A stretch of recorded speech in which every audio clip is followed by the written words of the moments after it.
मैं दाढ़ी में उल्टी क्यों आती है? पता क्यों आती है? क्यों आती है? मेरी वीडियो जी बना रही है। पता क्यों आती है? क्योंकि ना हमारा दिल खराब हो रहा था।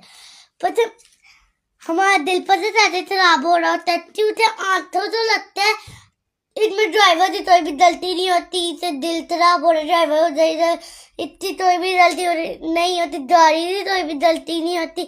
ये होता है कि हमारी आंखें वो हो रही होती हैं, गाड़ी में हमारी आंखें वो हो रही होती हैं, गाड़ी नहीं चल रही और हमारे कान हो रहे होते हैं गाड़ी चल रही है, तो इन दोनों की ना लड़ाई हो जाती है, एक दूसरे से लड़ाई हो जाती है। तो गाड़ी चल रही है, गाड़ी नहीं चल रही, गाड़ी चल रही है ना, गाड़ी नहीं चल रही, तो ये लड़ाई चल जाती है दिमाग के पास।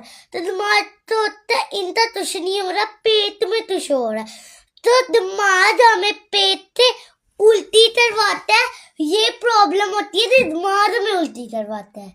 हमारा ऐसे ही दिल नहीं दिलावा तो गाड़ी और ड्राइवर की कोई भी गलती नहीं होती, दिमाग में उल्टी करवाते हैं और लड़ाई हो रही होती है।